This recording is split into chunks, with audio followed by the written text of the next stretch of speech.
사걸 읽는 거는 진짜로 왕도가 없어요. 지금 보시면은 아직 문제 다 못 푼 학생들 있죠? 여기서 내가 봤더니 제일 빨리 읽고 푸는 사람은 경하예요, 경하. 봤더니. 근데 소설은 다른 게 아니라 진짜 제일 많이 민낯이 들어가는 게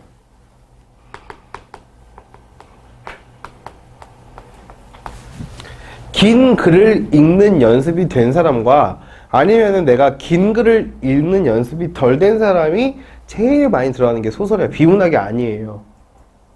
비문학은 그렇진 않아요. 비문학은 문단말로 딱딱 조직화되어 있고 일정 부분 발췌되어 있고 요약되어 있기 때문에 오히려 긴 글이 아니라 호흡하면서 끊어서 읽을 수 있는 느낌인데 소설은 그게 아니야. 소설은 요약도 안 되어 있고 발췌만 되어 있기 때문에 한 장면을 쭉 읽어가지고 읽기 시작했을 때 스피드가 붙기 시작해요. 원래.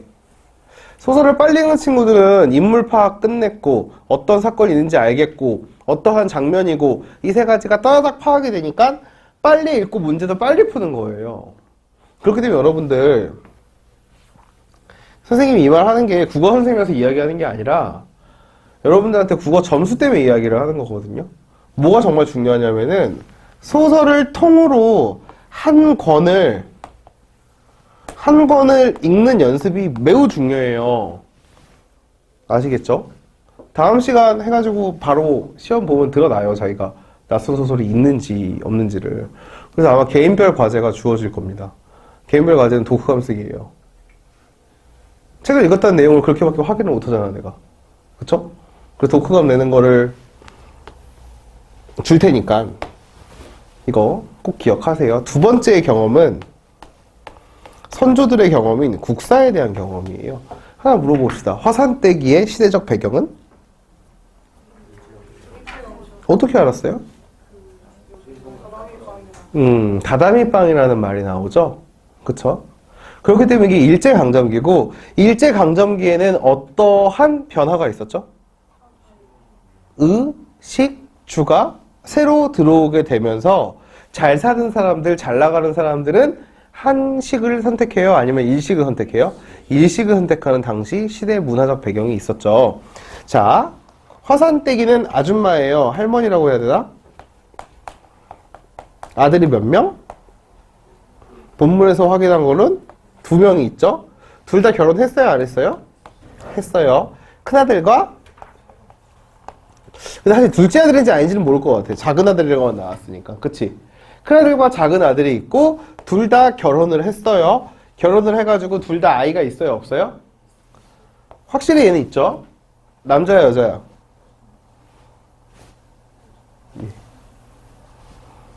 작은 아들의 며느리는 누구야?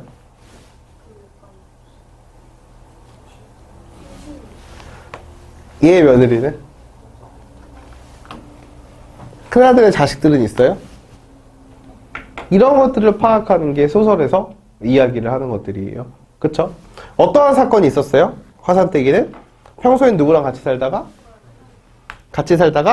작은 아들 집에 오랜만에 어떻게 했어요? 방문했죠? 몇 년 만에 방문했어요?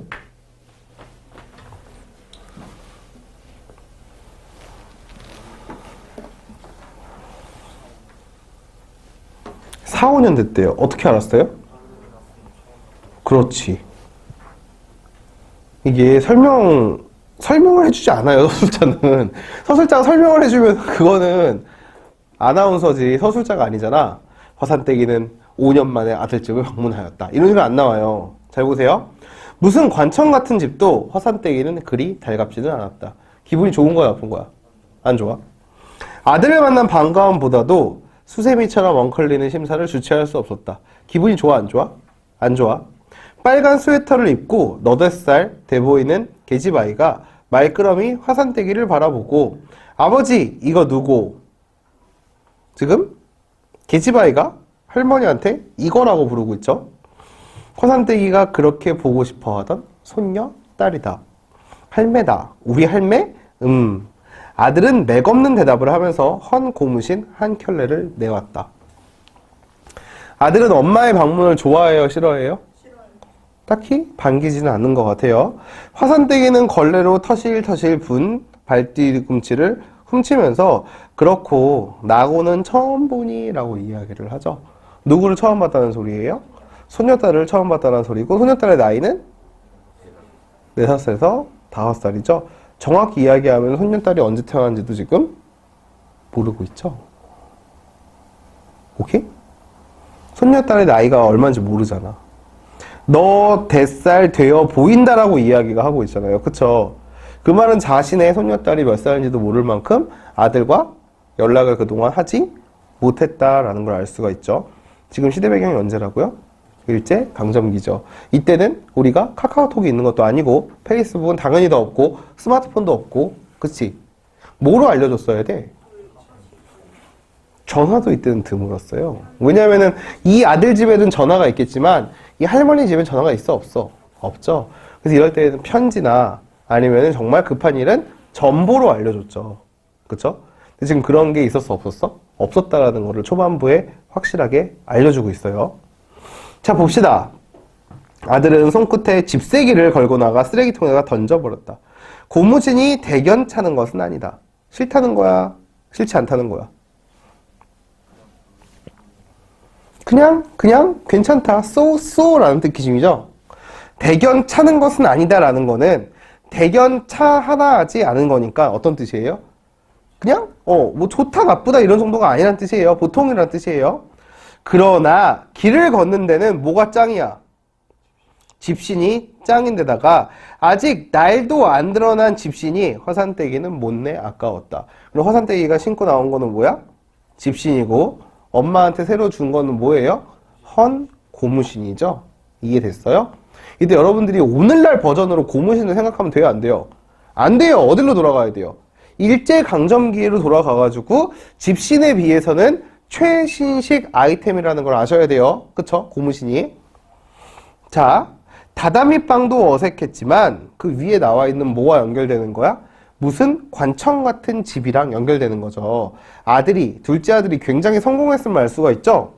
다다미빵도 어색했지만 눈이 부시도록 번들거리는 으롱이 2개나 놓여 있고 그 옆에는 앉은 키만한 경대도 놓여 있었다. 경대가 뭐야? 화장대입니다. 써두세요. 요런 거 알아야 돼. 경대를 모르면 안 돼요. 거울이 있는 대를 경대라고 불러요. 이 경자가 겨울 경자예요. 벽에는 풀기가 없는 무색 옷들이 쭈루루 걸렸다라는 말은 화산대기 집에는 풀기가 있는 옷들이 걸렸다라는 거죠. 참고로 여러분, 풀기가 무슨 소리예요?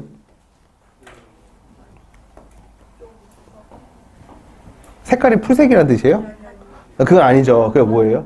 그렇지. 옷을 빳빳하게 데리기 위해서 뭐를 입히는 거예요, 옷에다가? 밥풀을 이신겨서 먹이는 거를 풀기라고 불러요. 옛날에 우리나라 다림질 방법입니다. 벽에는 그러한 풀기가 없는 무색 옷들이 주르르 걸렸어요. 모든 것들이 낯선 것들이었다. 자, 누구의 시선이야? 서술자의 시선이야? 화산대기의 시선이야? 화산대기의 시선이겠죠? 모든 것이 손도 못 댈 것 같고 주저스럽고 조심스럽기만 했다. 우선 어디가 구들목이며 어디에 앉아야 할지 마치 종이 상전방에 불려온 것처럼 앉을 자리부터가 만만치 못했다. 그래서 화산대기의 마음은 어때요 지금? 불편하죠. 그쵸? 자, 중량 이후에 봅시다. 화산대기는 아들과 마주 앉고 며느리는 저만큼 떨어져 양말을 끼웠다. 모두들 말이 없다. 어떤 분위기예요, 분위기가? 어색하고 있죠. 그쵸? 잘 파악하네. 역시 이런 경험이 많아서 그런가? 손녀만이 아버지 등에 매달렸다가 어미의 젖가슴에 손을 넣었다 하는 것으로 눈을 쫓고 있던 화산대기는 갑자기 생각나서 이런 내 정신 봐라! 그러면서 옆에 둔 보퉁이를 끌어당겨 풀기 시작했다. 덕게 기운 꾀재재 때묻은 버선을 드러내고 검은 보퉁이를 또 하나 드러냈다. 굉장히 안에다가 넣어놨죠. 그만큼 중요한 물건이란 뜻이죠. 이게 뭐예요? 드러낸 보퉁이를 풀어헤치고 아들과 며느리에 어중간하게 밀어놓으면서 먹어봐라. 꿀밤떡이다. 하도 하느라 진도 덜 빠진 걸로 해놓으니 좀 탈탈하더만 이라고 이야기를 해요. 그리고 한 덩이를 떼서 손녀를 주었다. 아들도 며느리도 손을 내지 않았다. 얘들 솔직히 이러면 되냐 안 되냐? 엄마가 10년 뭐 한 몇 년만에 왔는지도 모르겠어요. 그쵸? 왔는데 엄마가 해갖고 온 거는 어떻게 해야 돼요 그래도? 손은 들고 있어야죠. 그쵸? 그래서 엄마가 뭐라 그래, 어색하니까. 얘가 하도 즐긴다 싶어서 해왔다 라고 이야기를 하죠. 이 거짓말이죠? 왜요? 손녀의 나이도 제대로 모르잖아요. 그치? 별 맛은 없어도 귀한 거니 먹어봐라. 며느리는 힐끗하고 궁둥이만 달싹할 뿐이었고 아들은 거들떠보지도 않았다. 한번 씌워보는 손녀도 그만 패패하고 자리에 갖다 놓는다. 그러자 아들이 저 자리에라 엄마 피곤하겠다 라고 얘기를 해요. 자, 이 말은 아들이 엄마를 걱정하고 있어서 그래요? 뭐 하는 거예요? 귀찮은 거죠. 괜찮다. 벌써 잠이 오냐? 일찍 자소! 느낌표였어요. 그쵸? 그래서 강하게 읽었어. 이래서 화산떼기는 몇 해를 두고 별은 아들네 집이었고 밤을 새워도 모자랄 쌓이고 쌓인 이야기를 할 뭐가 없어요? 사이도 경황도 없었다. 후끈후끈한 방에서 고운하면 입은 채로 굴러다던 습관이에요. 습관. 지금 이야기하는 거. 그쵸?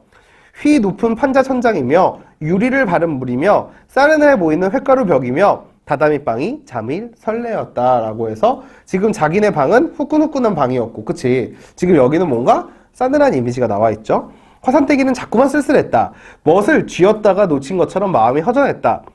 자식도 강뽀의 자식이지 쯧쯧하며 돌아눕는다. 건넌방에서는 소곤소곤 이야기가 들려왔다. 무슨 입장이에요? 지금 자야 안 자요, 다른 사람들은? 안 자죠. 그쵸? 엄마가 불편하니까 엄마를 다른 방에다가 격리시켜 놓고 이쪽으로 해놨지. 자, 저거 좋으면, 지들끼리 좋으면 그만이지 하고 또 고쳐 누웠다. 애써 잠을 청해본다. 그러나 잠 대신에, 여러분 잠 대신에 동그라미 쳐야 돼. 이거 잠이 아니에요. 꿈이 아니라고요. A를 자꾸만 꿈으로 판단하시는데 꿈이 아니야. 지금 뭐 하고 있는 거야? 환상의 세계로 넘어가고 있는 거죠. 그쵸? 화산떼기는 어느새 오리나무 숲 사이로 황토고갯길을 넘고 있다. 보리밭이 곧 마당인 낡은 초가집이다. 이게 어디겠어요? 빈대피가 댄잎처럼 긁힌 토벽, 매주 뜨는 냄새가 코를 찌르는 갈짜리 방에서 손자들이 아랫도리를 벗은 채 제멋대로 굴러자고 쑥물 사발을 옆에 놓고 신을 심고 삼고 있는 마라들, 갈퀴 손으로 누더기를 깁고 있는 맏며느리. 화산떼기는 그만 당장이라도 뛰어가고 싶다. 어딜로? 위에 나와 있는 오리나무 숲 사이에 황토고갯길을 넘어서 나오는 낡은 초가집으로 뛰어가고 싶다라는 거죠. 아들의 등을 쓰다듬아 기침을 내려주고 며느리와 무릎팍을 맞대고 실컷 울고 나면 가슴이 후련해질 것만 같았다라고 하면서 이 A에서 엄마가 이러한 상상을 하게 되는 이유가 뭐예요?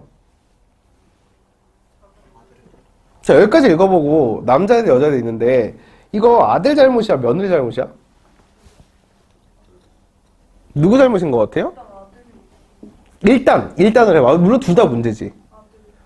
이 세 명 중에 누구 잘못이야? 아, 작은 아들, 이 며느리, 그리고 손녀딸. 누가 문제예요? 손녀딸이 문제예요. 퇴퇴했으니까. 누가 문제예요? 아들이 문제예요. 왜 아들이 문제예요? 엄마잖아. 며느리 입장에서 보면 남이잖아요. 그쵸? 엄마잖아. 누가 먼저 자기 엄마를 위해야 돼요? 아들이 자기 엄마를 위해야 누구도 눈치를 봐요. 며느리도 눈치를 보겠죠. 그쵸? 아들이 자기 엄마를 대놓고 무시하면은 며느리도 어떻게 해요?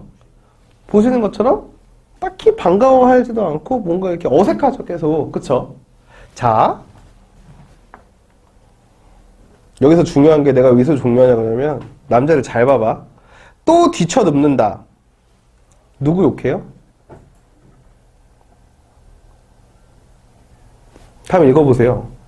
이게 100이면 100. 우리나라 엄마들의 마음을 대변해주고 있습니다. 누구 욕해요? 아무리 시어머니가, 여기 얘들아 보여? 시엠이라고 쓴 거?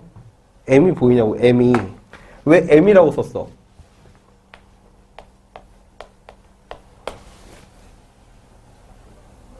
뭐가 원래는 뭐였어? 기억나요? 새끼들아, 내가 나온다 그랬잖아. 뭐야? 나왔잖아, 문학에서. 욕한 거 아니라니까? 뭐예요, 이걸? 뭐라고 불러요? 또 이거 해야 돼. 그만 좀 제외하고 싶다. 그래, 안 그래? 이거 해야 돼, 또. 뭐예요? 아가 애로 바뀌고 어가 애로 바뀌는 전설 모음화 현상이죠. 뒤에 이 모음으로 끝날 때, 누구? 전설 모음인 이 모음의 영향으로 그 앞에 있는 모음도 전설 모음으로 바뀌는 현상. 물론 표준 발음으로 인정이 돼요, 안 돼요? 안 되는 이 모음, 역행, 동화죠. 주로 어디에서 많이 나온다 그랬어요? 우리 죽이네, 이게. 야, 맛이 죽이네, 이게 어떻게 바뀌어요? 그치, 맛이 찌기네, 이렇게 바뀌는 것처럼 사투리에서 자주 발견이 된다 그랬고, 따라서 여기서 시엠이라 그랬을 때 시어머니라는 거를 알 수 있겠죠. 보세요, 진짜 어미를 M이라고 발음하지 어미를 M이라고 발음하진 않아요. 그쵸? 현진아, 그래 안 그래? 오늘도 귀중한 거 하나 얻어갈 것 같지? 네네, 좋았어요. 아무리 시애미가 시애민이 같지 않기로써니 답도 없어요. 왜 답도 없어요? 여기서 여러분들은 어디에다가 충격을 먹어야 돼? 처음 보는 시애미에게 인사절도 없이, 그래서 뭐에 충격을 먹어야 돼? 땡. 처음 보는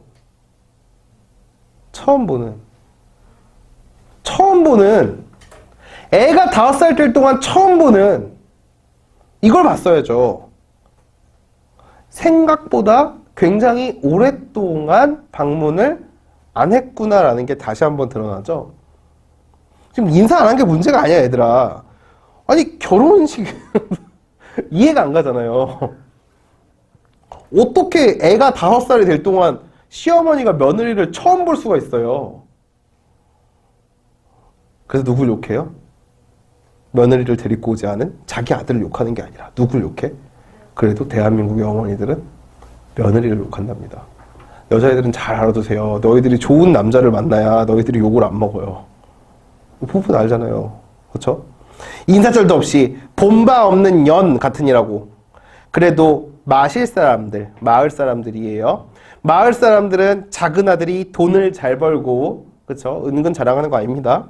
하이깔레라고 불러서 이게 뭐야? 하고 밑에 봤더니 예전 서양식 유행을 따르던 멋쟁이들을 이야기하는 것으로서 하이깔레 옆에다가 요 말도 하나 써 있으면 좋겠어요. 국사교과서에서도 나올 텐데 하이칼라를 일본말로 읽은 거예요.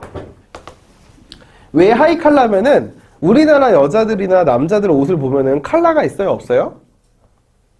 한복을 한 번도 못 봤어요? 한복에 칼라가 있어? 없어? 그러니까 카라 이게 있어요? 없어요? 한복에? 없죠? 그래서 우리나라 한복을 보다가 양복을 보면은 뭐가 달려있어요?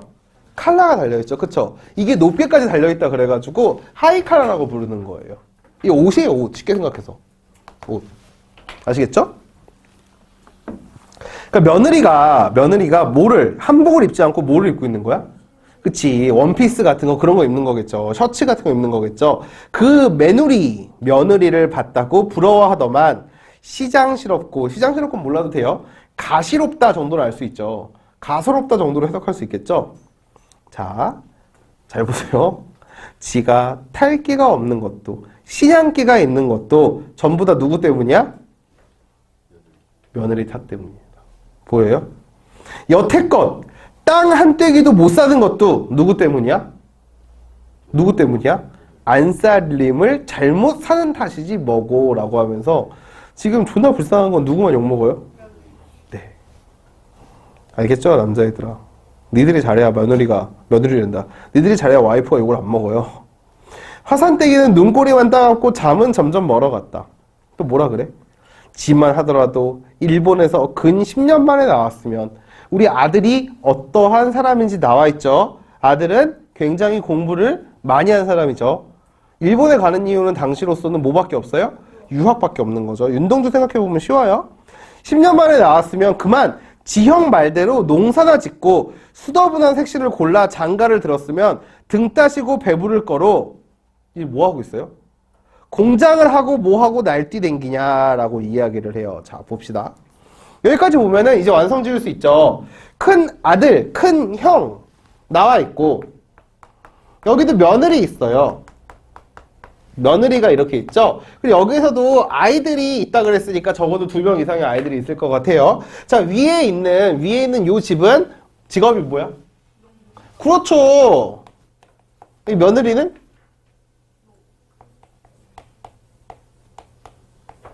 수더분하죠. 그쵸? 자, 아래에 우리 빨간 집은 뭐해요? 며느리는? 그치? 하이 칼라. 솔직히 우리가 작은 아들 입장이면은 여기 위에 집 가고 싶어요? 안 가고 싶어요? 왜 안 가고 싶어요? 못 사니까? 아닐걸? 못 살지 않을걸? 제가 봤을 때 위에 집 굉장히 잘 살걸요? 왜? 왜? 여러분들 되게 보면은 화산대기는 못 살고 그래가지고 둘째 아들이 돈 많이 벌어가지고 못 사는 자기 집 안 가는 줄 알고 있을 것 같아. 애초에 그 성립을 안 해. 왜? 못 살면 어떻게 아들을 10년 동안 유학 보내요? 그쵸. 그런 거 보면은 이 집도 못 사는 집이 아니에요. 그럼 뭐랑 뭐가 지금 충돌되는 거예요? 전통과 현대가 충돌이 되는 거죠. 작은 아들이 형을 찾아가 봤자 형이 무슨 소리밖에 안 하겠어? 야, 씨발, 그 되지도 않는 땅도 하나 못 살 공장을 하냐? 빨리 삼성전자 접고 내려와서 뭐를 해라? 농협을 운영하자. 라고. 지금 들으면 웃기잖아. 근데 그때는 일제시대의 최고의 부자는 농사꾼이었죠. 천석군, 만석군. 그쵸? 당시 조선시대의 레벨을 보면 재벌 랭킹 1등부터 10등이 다 농사꾼이에요. 그 정도로, 왜냐하면 당시에 우리나라 국가가 공업국가예요, 농업국가예요? 농업국가잖아요. 그래가지고 땅을 아주 많이 갖고 있는 사람은 뭐라고 불러요? 지주. 그치, 지주라고 부르죠. 물론 이 집은 지주 같지는 않지만, 지주 같지는 않아요. 그쵸? 아무래도 뭐 손주들이 팬티도 안 입고 자고 있는 거나, 아니면 뭔가 흙벽이 있다 이런 걸 보니까 그렇게 잘 살지는 않지만, 그래도 못 사는 집은 아니라는 걸 알 수가 있죠. 그럼 동생이 왜 안 올라가냐면은, 가도 이제 뭐가 안 통하는 거야? 대화가 안 통하는 거죠. 그쵸? 그러니까 엄마가 오는 것도 뭐예요? 싫은 거죠. 그냥 이 말 같으면은 연을 끊고 살고 싶다 정도로 알 수가 있죠. 왜? 왜 그럴까요? 당연히 제가 봤을 때는 의절했을 가능성이 큰 게 며느리랑 결혼할 때도 처음 본다 그랬잖아. 그럼 얘네끼리 결혼식을 했을 때도 위에 사람들을 부르지 않았다는 소리죠. 그쵸? 그런 걸로 봐서는 집안이랑 별로 하고 싶지가 않아 하는 것 같아요. 자, 밑에 한번 봅시다. 밑에 되게 웃긴 건데 그냥 화산대기 여기까지 했는데 얘 빡쳤어. 자, 화산대기는 어서 날이 새면 싶었다. 왜? 여기서 독해를 잘못하는 친구들은 너무 감정이입해서 빨리 내려가고 싶어서라고 독해를 해요. 아니죠. 뒤에 뭐 있어요? 쉬마르다고. 잠도 아니거니야. 아까부터 뒤가 마려운 것을 참아왔기 때문이다. 그러나 날은 언제 셀지 모르겠고 뒤는 자꾸 급해졌다. 화산대기는 참다 못해 조심조심 더듬어 부엌으로 내려갔다. 부엌에 다시 더듬어 밖으로 내려갔다. 비는 그쳤고 갈라진 구름 사이로 별이 보였다. 뒷간이 있음직한 집을 이리저리 찾았으나 없었다. 집을 뒤바퀴 돌았으나 뒷간은 역시 없었다. 대체 적산집 뒷간이 밖에 있을 리는 없다 라고 이야기를 해줬죠. 적산집은 밑에 봤더니 신식 가옥을 이야기를 하는 거고, 우리는 여기서 이제 알 수 있죠. 뭐가 있어요? 우리 옛날에 농촌 집들은 화장실이 어디 있어요? 밖에 있죠, 뒷간이. 그치? 근데 하지만 오늘날의 우리들의 집은 다 안에 있죠. 근데 화산대기는 그걸 알 수가 있어요, 없어요? 없으니까 화장실 가고 싶으니까 어디로 간 거예요? 밖으로 나간 거죠. 근데 있어요, 없어요? 없죠. 그러니까 어떻게 해요? 그냥 급하니까 아무데나 해결을 했죠. 다음날 일어나고 봤더니 그게 뭐였어요? 수채구멍이었죠. 수채구멍이 뭐냐면 여러분, 그 집에 없죠, 요즘에는. 요즘에 그 자기 집이 단독주택일 리가 없으니까. 이렇게 마당에 보면은 마당에도 이렇게 수도를, 여기다 뭘 그리는 거지? 아, 그림 진짜 못 그리는 것 같아. 그래, 안 그래? 이렇게 수도가 있죠, 수도가. 이게 놀랍게도 수도꼭지예요. 물이 촥 나오잖아요. 이 물이 빠져나갈 뭐가 있어야 돼요? 구멍이 있어야 되죠? 이거 수채구멍이라고 부르는 거예요. 네? 네. 거기다 쌌죠. 나와 있잖아요, 맨 마지막에. 뭐라고 돼요? 여기 그 디귿 밑에 한번 봅시다. 화산대기는 뒷간이 없는 집이랑 상상도 할 수 없으므로 일이 급해서 그만 어수룩한 담 밑에 대고 뒤를 보았다. 아우, 시원했다. 어우, 프레쉬 나왔죠. 문살만 혼하면 나와서 뒤본 자리를 챙기리라. 이 챙긴다는 게 치운다는 뜻이죠. 챙기리라 마음 먹고 다시 돌아왔다. 화산대기는 소스라쳐서 일어났다. 왜? 날이 활짝 샜다. 이소자처럼 일어난 거는 생각보다 잠을 늦게 들었고 늦게까지 자서 그런 거죠. 아들 내외가 깰까 싶어 조심스레 밖으로 나왔다. 뒤본 자리는 공교롭게도 돌가루로 마련된 수채였다. 수채는 앞집으로 통했다. 우리 화산떼기의 오줌은 어디로 갔어요? 앞집으로 가서 네 상쾌한 레모네이드 주스가 배달이 된 것 같아요. 아침에 봐도 역시 뒷가는 없었다. 이러면서 끝났어요. 대충 이해돼요? 이런 식으로 여러분들이 5분 내에 이 정보를 머릿속에 받아들이면서 읽었어야 돼요. 요 훈련을 하셔야 돼요, 소설은. 점점 레벨이 높아질 겁니다, 뒤에 갈수록. 다음 시간에는 조금 쉬운 걸로 접근을 한번 해보고, 간만에 그래도 이제 시험을 한번 봐봐야죠, 그쵸? 그럼 시험을 보고선 이야기를 한번 해봅시다. 오늘 수고 많으셨어요. 오늘 수고 많았고, 다음 주 과제는 데일리 프로젝트 3주차. 3주차 해오셔야 돼요. 알겠죠? 네. 내일부터 3주차 해갖고 오시고, 제 시험 보실 분들은 남으셔야 되고요. 아니신 분들은 집에 돌아가셔도 좋습니다. 고생 많았어요.